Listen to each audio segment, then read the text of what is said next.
And once you moved to the States, tell us about there were a couple of people where you lived that ended up being members of the church Yes. also, right? Yes. So where I was living in Davis, I was living, because when I came, my mom was living in San Francisco, but I didn't like San Francisco as much. It was just too busy for me.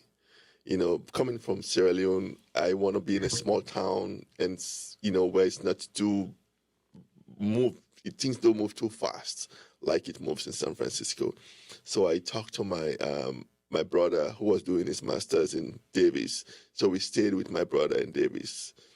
So while I was staying in Davis, I was with my brother for 6 months, and I moved to my own place. So when I moved there, the unit I was staying at has the apartment, they have like multiple buildings with 3 units on each building. So one of the units, I was the first person to move in. So somebody came in who was a member. So not too long, another person came in who was a member, but do not even know the other person. I have to introduce them. But prior to that, somebody in the complex the parents have been inviting me to go to church with them. And I keep telling them that, oh, don't worry, maybe next time, maybe next week or something. And interestingly, I never went to church with them. And not until when the neighbors came and they invited me, the other neighbor came. So the building had 3 units. I was the only person in the building that was not a member. Yes. So the missionaries came, and then I learned about the church. And when I was about to be baptized, my neighbor said, oh, wait, don't let the missionaries rush you into getting baptized right now. I said, no. I said, you have no idea. I said, this process has been going on for 10 years. It's been 10 years since this process has been going on. Since the first time I know about the church to now, it has taken 3 different continents. So I think I'm ready. Because during that time, I will read about the church. I will try to read something about the church and try to learn something about the church. But I was just like, okay. But the thing that touched me most, because my dad was not religious. My mom was. So one thing that stood out most to me was the fact that my dad, who was not religious, who didn't go to church, there's an opportunity for him to be united with me in eternity. That just means so much to me. It meant the world to me that I'll be able to be with my dad, and my dad will have the opportunity to accept the Lord as his personal savior. That just stood out to me. And so I got baptized, and I moved to Chico for school, and now I'm here with my family. So you ended up at Chico for your bachelor's degree. Bachelor's. Yeah, so when I came back to the States, I started school all over again. Mm-hmm. So I went to community college because most of my classes didn't count. I went to community college and I did a business administration first at Woodland Community College. And then I transferred to Chico State and I did my bachelor's. And then so when I finished my bachelor's, I went straight into a master's program. And then I finished my master's program. And so before I started writing my thesis, I got a job with Marriott. And so I had to move to Monterey. So, and then I met my wife. And then we got married. And then we have a daughter, a beautiful daughter. And Chico is home. Chico is home. How did you meet your wife? So my wife, I like dancing. So my wife liked dancing too. She danced, like when she was in school, she danced throughout school. And we both like ballroom dancing, So that's how we met. And she was living in Magalia and I was living in Chico. So when I got the job and I moved to Monterey, that's the time we started like talking more often. But she was not a member of the church. So that was my skepticism initially when she was not a member. I was worried. I said, okay, if you marry somebody who's not a member, it's going to be a big chain of work to do. So she makes me a better person. And so I was happy to be sealed to her. And she just makes me, she's a wonderful person, and she just makes me a better person. And I'm so proud of her every day. How old is your daughter now? She's 7. She's 7 years, and she brings me so much joy. You know, every day, just looking at her eyes and the activities she gets me into, you know, every single day, just warms my heart. And my mom is suffering from dementia right now, and each time I take my daughter to see her in Sacramento, she just light up. She'll light up whenever she sees my daughter. She just light up because because in my family we don't have too many kids. Like my older sister who passed away now has a daughter who is 27, and besides that, I'm the only person with a child. So she gets all the love that she deserves. Does she like to dance? Yes, she does. She's in ballet. Oh, She likes, good. yes, she likes to dance because the parent, like my wife and I, sometimes we'll be doing something and then the music just go off and she just draw my hand and we start dancing. And so my daughter just jumping, dancing. So we just love dancing, even if it's not an occasion. I want to back up a little bit and ask you about moving to the United States. Was there anything that surprised you about the culture here versus the culture in Africa? There are so many differences, extreme differences. But like, because before I came to the States, I was pretty much prepared. So like I had to do because I was coming to be here permanently. So I had to do some training in the U.S. Embassy. So one of the training they did was they teach you about American culture, what you should expect. But prior to that, because my parents used to live in the United States, so when I was back when we were back in Sierra Leone, most of the things we have in our home were American products. General Electric, pretty much. You know, most of the product we have in the house is American things. So I was pretty much familiar with a lot of American culture. So my mom's younger sister have been here since the 70s. My mom's youngest brother has been here since the 70s. So, and I was with the grandparents, so constantly letters and pictures and things. So I have a lot of ideas about how the United States look. And I think I used to know more about the United States when I was in Africa than I do know when I'm here. Because I used to follow so many things that go on in the country. Maybe because I was much younger, I used to follow up a lot of things. So there was some shock in certain behavior. Like for example, if I'm riding the bus, and or not even the bus, if I go to any place, then a lady is standing, then I'm sitting down. My culture, I'm supposed to get up, and so. In the bus, when I do that for people, some people say, why are you going to get up for that person? Do you know it? You know that person? No, I don't know the person, but it is my culture. And if my grandma hear that I'm sitting on a chair and the lady is standing up, oh, she'll be so upset with me. You know? So there are certain things like a lot of different culture. Like when I cook, when I was staying in Davis, my brother, so when I cook dinner one day for my brother's friend, they came over. And so I cooked this food and I put it in a big dish. And I put spoons all over the dish so we all can eat from the same dish. And so my brother's friend was surprised, said, "What are you, I don't eat with people in the same dish.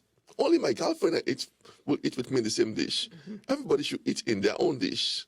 We should not be using this spoon in the same dish to eat." So I was kind of shocked with that because in Africa it's common, it's normal. So if somebody invites you to eat, first of all, you go to visit somebody, the first thing they give you is food. It doesn't matter how poor the person is. They may be raising a chicken that they don't even eat themselves. But when they see you, because you're a stranger, they want to cook that chicken for you. And when they cook that for you and you're going to say, "No, I don't want to eat, I don't want to take from you." Even if you're full, you just need to take a spoon of that, and the person will believe that, okay, you appreciated their gesture, and they feel very comfortable with you. But if you refuse to eat their food, then they think like, oh, this person is very different from me, and this person letting me know that. So there are some things that's culture differences, like looking people in their eyes directly. It took me a while to start to learn to do that. My culture, when you look somebody in the eyes for a long time, it's like a challenge. Oh, So defiant. you have to put your head down. Like when my grandparents were talking to me throughout my life, when they talked to me, I just put my head down and I listen. And I put my hands behind my back until they finish talking. And then they're gonna need me to respond, and they will ask me to respond. I should not respond back when I'm not asked to respond. So all of those are different cultures. So there were some shocking things that I got, and also because I used to go to England, I was exposed to some Western culture there as well. So I was kind of like prep, when I moved to the States. So I didn't get too much culture shock when I came to the States, and I was anticipating, and also the training in the embassy, all that helps. Like another thing they told me not to do, because that's something we do in Africa. If you're driving a car and then you see somebody by the street, you can wave them, but don't stop on the road for them and open the door for them to come in. Because they might think you're trying to kidnap them. You say you don't do that at all. I know in your culture, if somebody's driving by you, walking on the road, and they don't stop to give you a ride, you'll be so upset and you don't want to talk to them for the rest of your life. And so you can't do that here. So these are some of the cultural things that they like tell us about. You just can't do that. Mm-hmm. Some really different practices. Yeah. Have you taken your wife and daughter back to Africa? Yes, I have. A couple years ago, it was actually in November, we went just before Thanksgiving. So we went to Sierra Leone, and they love it because the beaches were beautiful. And so every day they want to be on the beach because we are by the Atlantic Ocean. So they just love it, and they love the people. And my wife was so amazed so I took them up country to where my dad used to work, because we have a home there also. So we went up there. It was very quiet and calm. And so the green land and the quietness, the birds talking. And so she came out and she said, I really like it out here. I think if we come here, I would love to stay up country more, because if you live in the city, there's so much honking. I mean, honking is like a habit. They honk, there's so much noise, loud, and it's so crowded, it's compact. Yeah, I mean, it's crowded than what it used to be before. Because after the Civil War, a lot of people moved to the capital city because everything is centralized. That's one of the problems. Everything is centralized in the capital city. So if you want anything, you have to go to the capital city you want to get a driver's license, you have to go to the capital city. So because of those reasons, these people who live in the suburbs, anything they want to come, they have to come to the capital city. So after the Civil War, a lot of people decided to migrate to the capital city because they say, oh, they actually have roads here that are not dusty. Can you tell us briefly about your thesis that you did for your master's program? Yes, so what I did for my master's thesis is I studied the level of cultural awareness about people of African descent in the United States, and their intention to participate in what we call root tourism. So I break the black people into two components: those who were born in the United States and those who migrated to the United States.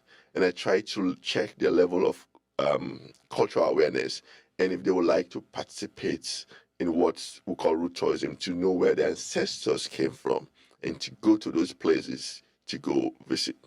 And so doing that study enlightened me a lot, because I had to go to different places, I had to go to different states, and collecting data and to see how much some people know about their culture and some don't know at all.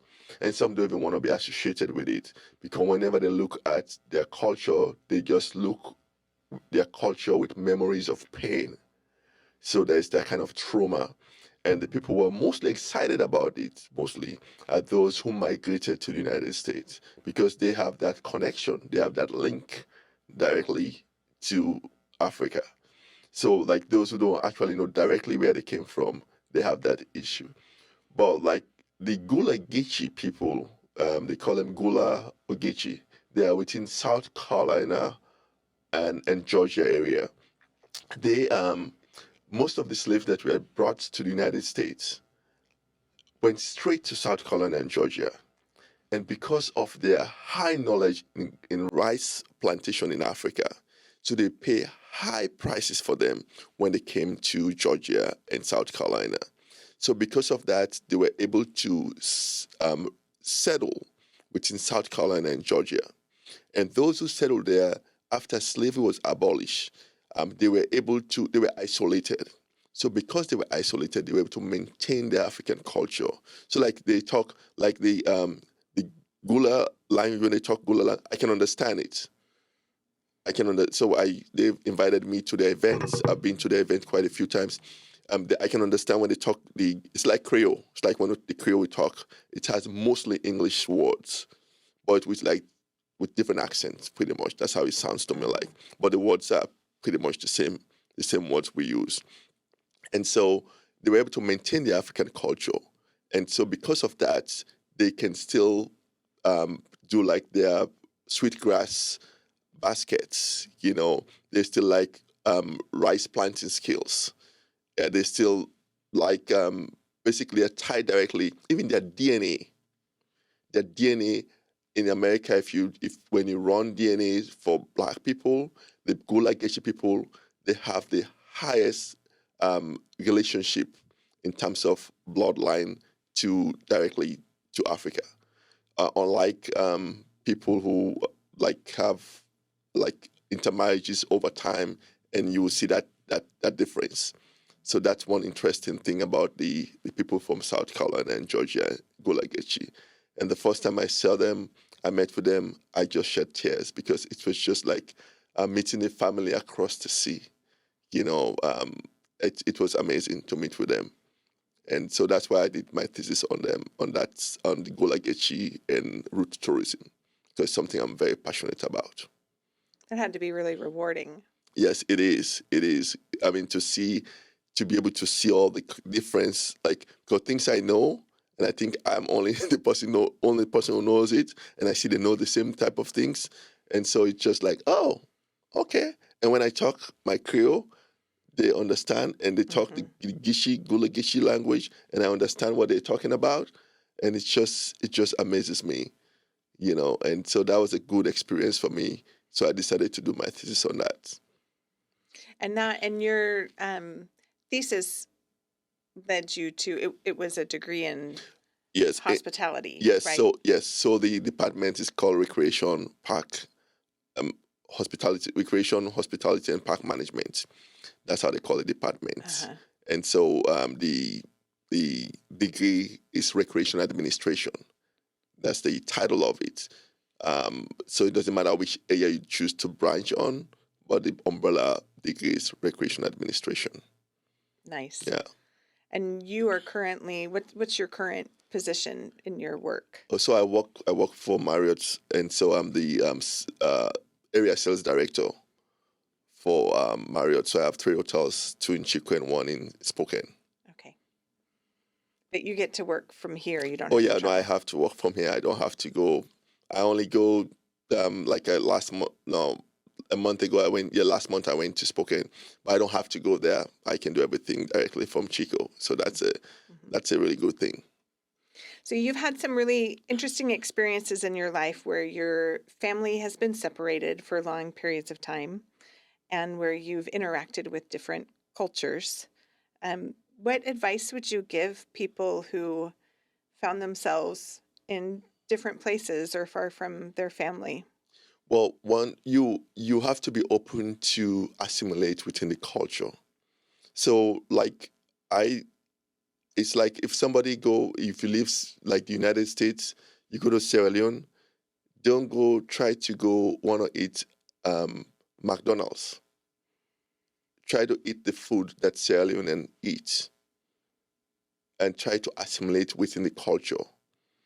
And you have to have an open mind and do not evaluate any culture based on just your own experience.